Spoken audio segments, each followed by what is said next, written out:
오늘 함께 나눌 하나님의 말씀은 구약 이사야 63장 7절에서 9절까지의 말씀입니다. 구약 이사야 63장 7절에서 9절까지의 말씀, 저와 여러분이 한 절씩 교독하겠습니다. 나는 주님께서 베풀어 주신 변함없는 사랑을 말하고 주님께서 우리에게 하여 주신 일로 주님을 찬양하였습니다. 주님께서 우리 모두에게 베푸신 은혜, 그의 긍휼과 그의 풍성한 자비를 따라서 이스라엘 집에 베푸신 크신 은총을 내가 전하렵니다. 주님께서 이르시기를 그들은 나의 백성이며 그들은 나를 속이지 않는 자녀들이라 하셨습니다. 그런 가운데 그들의 구원자가 되어주셨습니다. 9절 같이 읽습니다. 주님께서는 그들이 고난을 받을 때에 주님께서도 친히 고난을 받으셨습니다. 천사를 보내셔서 그들을 구하게 하시지 않고 주님께서 친히 그들을 구해 주셨습니다. 사랑과 긍휼로 그들을 구하여 주시고 옛적 오랜 세월 동안 그들을 지켜들고 안아주셨습니다. 오늘 이 자리에 함께 하신 우리 모든 교우들에게 주님의 은혜와 평강이 가득 임하시기를 빕니다. 앞뒤 좌우 한 해 동안 고생하셨습니다. 한번 인사 한번 하십시오. 새해에도 힘을 냅시다. 2019년 마지막 주일입니다. 올 한 해를 돌아보면서 하나님 은혜로 이 나라와 교회와 우리 가정마다 극복할 수 없을 만큼의 큰 어려움은 없었지 않는가, 그런 생각을 해봅니다. 국가적으로는 남북미 관계가 그야말로 널뛰기 형세이죠. 정말 금방 잘 풀릴 것처럼 봄 날씨였다가 지금은 또 그냥 한겨울 혹한을 맞이했는데, 이것도 앞으로 잘 되리라고 봅니다. 특히 최근에 걱정했던 것은 북한의 그 성탄절 선물을 안겨주겠다 해가지고 ICBM 대륙간 탄도미사일을 쏘냐 안 쏘냐, 그때 걱정들을 많이 했는데 다행히 쏘지 않고 그냥 지나갔어요. 네. 앞으로 또 좋은 일이 펼쳐지기를 우리가 기도해야 되지 않을까 싶습니다. 교회적으로는 지난 여름에 태풍 다나스가 와가지고 내리 때리니까 그냥 교회 곳곳에 물이 샜는데, 그것을 이제 물 새는 것들을 잘 잡아왔습니다. 그러니까 그 다음부터는 지금 별 이상이 다행히 없습니다.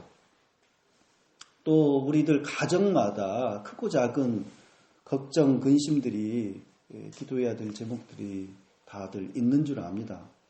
하지만 그런 것들도 앞으로 주님께서 주신 지혜와 힘으로 잘 헤쳐나갈 수 있으리라고 우리들이 믿어야 되지 않을까 싶습니다. 사실 살면서 사람이 가장 힘든 것은 일 자체라기보다는 다른 사람들과의 관계에서 오는 어려움입니다. 거기서 오는 마음의 상처와 근심, 스트레스가 사람을 병들게 하고 굉장히 힘들게 합니다. 어떤 분은 목회자들은 그런 게 없는 걸로 착각을 하시는 분들이 있더라고요. 목회자들 가운데서도요, 의외로 우울증을 앓고 있는 분들이 적지 않습니다. 겉보기에는 늘 하나님의 은혜로 그냥 밝게 사는 것 같지만 목회자들 나름의 스트레스와 중압감들이 아주 적지 않습니다. 지난 2013년 미국 듀크 신학대학의 그 목회자 건강연구센터가 있나 봐요. 거기에서 감리교 목사 1,700여 명을 대상으로 설문조사를 했습니다. 그랬더니 우울증과 유병률, 그러니까 유병률이라고 있더라고요. 그러니까 한 지역의 그 연령대에 이렇게 어떤 질환이 발병하는 그것을 유병률이라고 하던데, 조사를 해보니까 8.7%에서 11.1%예요.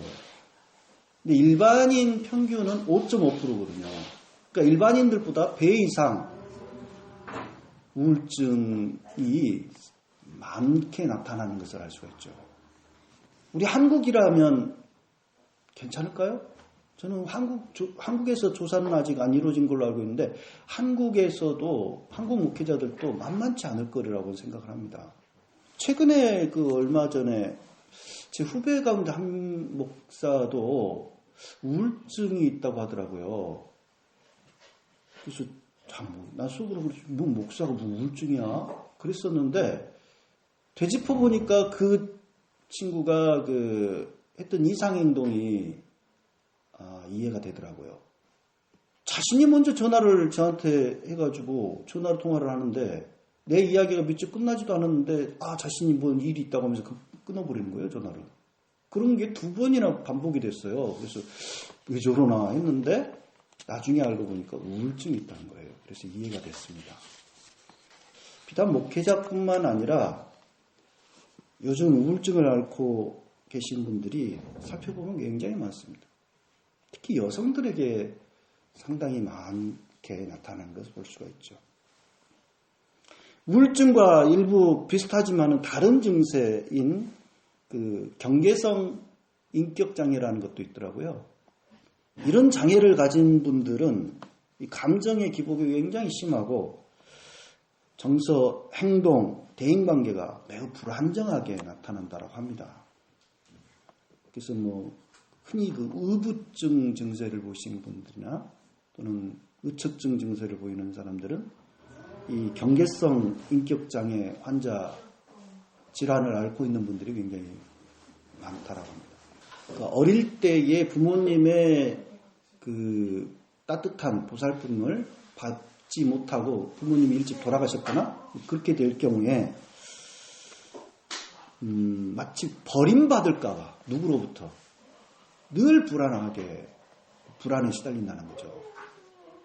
그래서 다른 사람에 대해서 과도한 집착을 보인답니다. 굳이 이러한 우울증, 경계성 인격장애 이런 것이 아니라고 할지라도 모든 사람은 대인관계에 있어서 정도의 차이만 있을 뿐이지 나름의 어려움을 겪고 있습니다. 다른 사람과 나는 별 그런 뜻으로 말한 것도 아닌데 상대방이 오해를 해가지고 이렇게 반응을 보일 때 굉장히 당황스럽죠. 그런 또 상대방의 변덕스러운 태도 때문에 갈피를 못 잡고 어떻게 해야 될지 부부지간에도 그렇고요. 좀 고민해야 될 때가 적지 않습니다. 욥은 내 친구라는 것들이 사막의 개울처럼 변덕스럽다 이런 표현을 한 적이 있어요. 사막에는 와디가 있지 않습니까? 이게 비가 내릴 때는 계곡이거든요. 계곡. 시냇물이 막 흘러가요. 그런데 비가 안 내리면 그냥 완전 메마른 땅이 되어 있지 않습니까? 그런 변덕스러움을 이야기하는 거죠. 하지만 친구만 그렇습니까? 모든 사람 다 그렇습니다. 사람이란 존재 자체가 이랬다 저랬다 간사하죠. 변덕스럽기 짝이 없습니다. 청춘 남녀가 특히 연애할 때 보면은 아주 죽고도 못 살게 그렇게 서로 붙어 다니다가도 어느 순간 싹 돌아서가지고 말이죠. 헤어지는 경우가 화다하지 않습니까? 어느 날 갑자기 그렇게 변심해가지고 헤어지는 경우들이 많습니다. 그렇기 때문에 손가락을 걸어서 약속도 하고 맹세도 하고 서약도 하고 하지만은 그게 또 잘 지켜지지 않는 경우도 적지 않죠. 이처럼 사람은 변덕이 심하지만 우리 하나님은 그러지 않으십니다. 출굽시대에 유프라데스 강가 부돌이라는 곳에서 살던 이방 애언자 발람이라는 사람이 있습니다. 우리 성경에는 아주 나쁜 사람으로 나옵니다만은 그가 하나님으로부터 받은 신탁을 가지고서 애언한 내용 자체는 나쁜 게 아니에요. 근데 그가 하나님의 신탁을 받아서 선포한 내용 가운데 이런 게 있습니다. 하나님은 사람이 아니시다. 거짓말을 하지 않으신다. 사람의 아들이 아니시니 변덕을 부리지 아니하신다. 어찌 말씀하신 대로 하지 않으시랴. 어찌 약속하신 것을 이루지 않으시랴.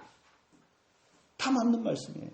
사람은 거짓말하고 조변석계 한 입으로 두 말 세 말 하고 말이죠. 그렇게 할지라도 우리 하나님은 전혀 그렇지 않으신다라고 하는 겁니다. 하나님은 우리 사람을 사랑하시되 끝까지 변함없이 사랑해 주십니다. 한결같이 사랑해 주십니다. 오늘 말씀 7절에 보면 변함없는 사랑이라는 표현이 나오지 않습니까? 이게 바로 이제 히브리어 헤세드라는 단어를 번역한 거예요. 헤세드, 변함없는 사랑.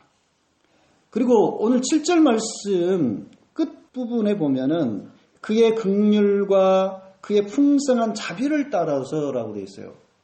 이 자비라고 번역된 단어도 헤세드입니다.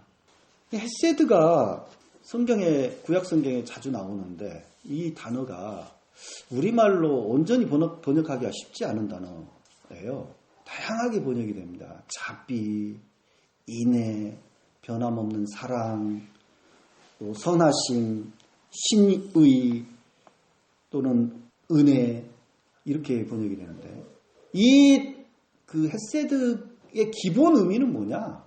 신실한 사랑입니다. 신실한 사랑.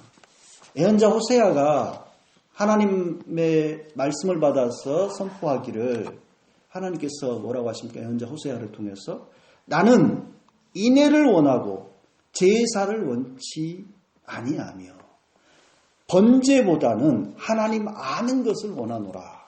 그런 말씀을 하시잖아요. 이때 그 인애, 그러니까 자비를 사람에게 그렇게 베푸는 그런 사랑, 인애, 그 인애로 번역된 단어도 바로 헤세드예요. 헤세드. 그러니까 하나님께서 우리 인간에게 바라시는 건 뭡니까? 본인이 하나님 자신이 우리 인간을 변함없이 사랑해 주시는 것처럼 우리 또한 하나님을 향하여서 그렇게 변함없이 사랑하기를 바라고 계신다는 겁니다. 하나님을 헤세드의 사랑으로 우리가 사랑하는 삶이 뭡니까?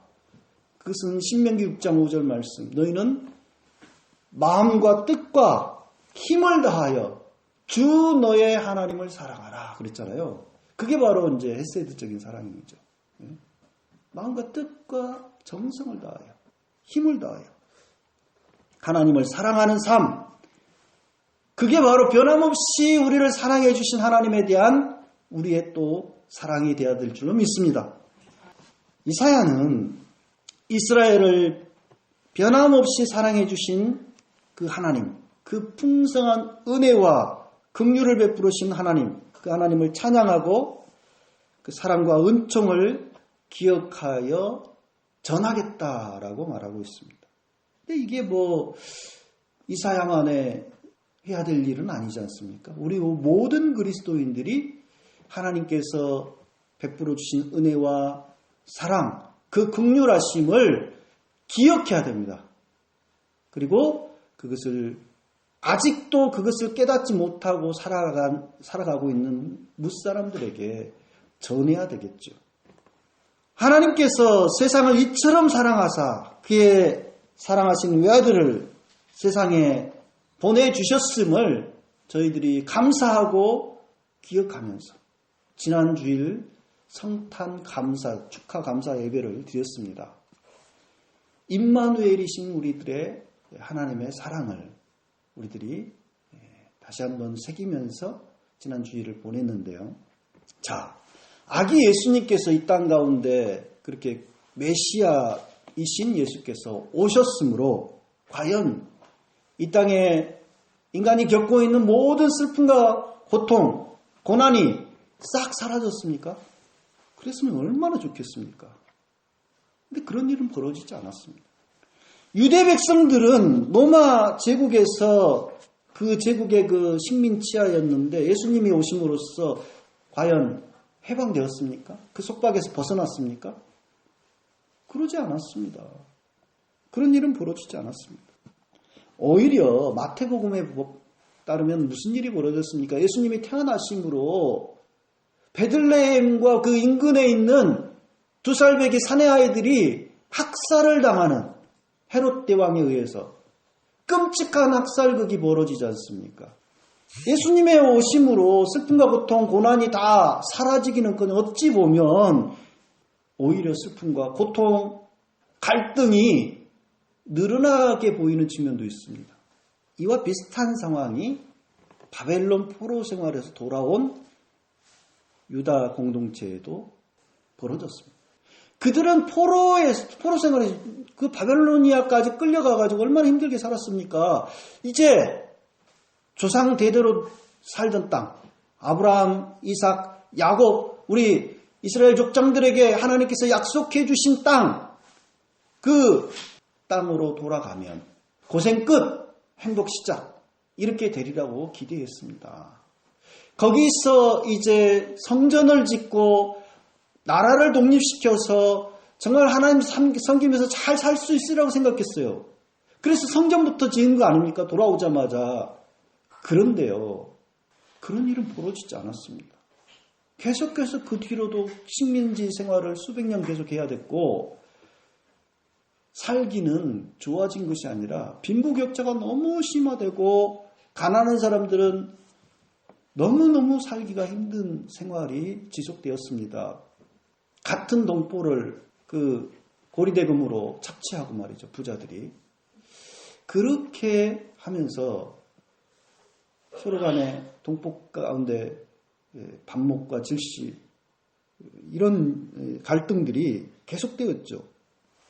성전을 짓고 하나님을 잘 예배하고 시온을 회복하면 이제 하나님의 특별한 도우심을 힘입어서 나라를 독립을 이루고 행복한 삶을 누리라고 하는 그 꿈에 겨워서 그 머나먼 길을 돌아왔는데 와서 보니 전혀 그게 아닌 거예요. 부정부패와 불의가 여전하여 더 만연해 있는 모습이 눈에 띄었고, 가난한 사람들은 빚더미에 허덕이는, 살기가 매우 팍팍한 그러한 현실을 경험해야만 됐습니다.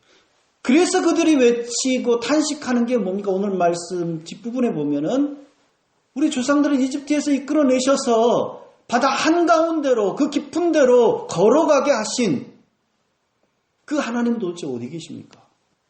그렇게 탄식하고 있는 것 아닙니까? 그런데 이사야는 9절 말씀에서 놀라운 말씀을 하나 전해줍니다. 9절 말씀 한번 상반절 보십시오. 같이 한번 읽어볼까요? 시작. 주님께서는 그들이 고난을 받을 때에 주님께서도 친히 고난을 받으셨습니다. 하나님이 자기 백성들이 고난 속에서 울부짖을 때에 멀리서 하늘에서 팔짱 끼고 구경만 하고 계셨던 것이 아니라는 것입니다. 모른 척 외면하고 방관하고 있었던 게 아니라는 것입니다. 그들과 함께 고난받으셨다는 거예요. 하나님이 아무리 전지전능하신 분이시고 큰 권능을 가지신 분이셔서 그 권능으로 사람을 구원하실 수 있다고 할지라도 인간이 겪고 있는 그 고난을, 고통을, 슬픔을 직접 하나님 자신이 맛보시지 않는다면, 그런 적이 한 번도 없으셨다면 그분은 우리와는 너무나도 동떨어진 신일 것입니다. 우리와 공감하기 어려운 분이실 겁니다.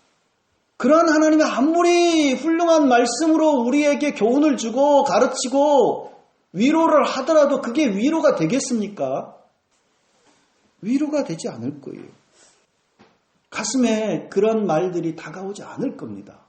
다시 말해, 예수님께서 십자가의 고난을 겪지 않으셨다면 그런 분이 어찌 우리의 슬픔과 눈물, 고통을 헤아리실 수 있겠습니까? 어떻게 우리의 인간의 구원자가 되시겠습니까? 바로 이런 이유 때문에 히브리서 저자는 말합니다.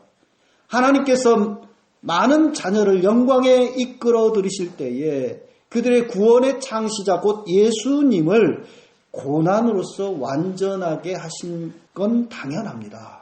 이렇게 말합니다. 예수님께서 이 땅 가운데 오셔서 몸소 시험을 당하시고 인간과 똑같이 고난을 겪으셨기 때문에 시험당하신 자들을, 시험당한 우리 인간을, 고통당하는 사람들을 도우실 수 있게 됐다는 거예요. 이렇듯 하나님은 그저 말씀으로만 사랑과 긍휼과 은혜를 베푸시는 분이 아닙니다. 직접 친히 우리가 고통받을 때에 그 고난에 동참하시는 분이십니다. 같이 아파하시는 분이십니다. 같이 눈물을 흘리시는 분이십니다. 그래서 그 사정을 헤아려서 사랑과 긍휼과 은총을 베풀어서 구원하시는 분인 줄 믿습니다. 금년 한 해를 돌아보면 무척 힘들고 괴로웠던 날들이 있을 겁니다.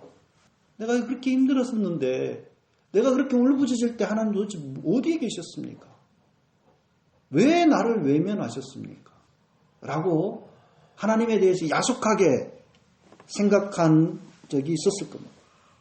하지만 이사야에 따르면은 바로 그때 하나님께서 우리와 함께 아파하셨다는 거예요.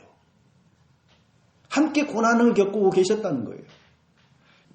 그런 사실을 우리들이 미처 알아차리지 못하고 깨닫지 못한 것뿐입니다. 시편의 한 시인은 이렇게 고백합니다. 내가 고난당하기 전까지는 잘못된 길을 걸었으나 이제는 주님의 말씀을 지킵니다. 고난을 겪고 난 뒤에서야 하나님이 어떤 분인가 깨닫게 됐다는 거예요. 고난 당한 뒤에서야 하나님의 길을 제대로 알고 걷게 되었다는 거예요. 그래서 오히려 그 고난이 나에게 유익이 되었다라고 이 시인은 고백하고 있습니다. 하나님은 고난 중에 울부짖는 사람들을 구원하시는 분이십니다. 그냥 아무런 탈이 없이 잘 지내는, 하나님 없이도 편안하게 잘 살고 있는, 별일 없이 문제없이 행복하다는 사람들에게는 하나님 별로 필요가 없습니다.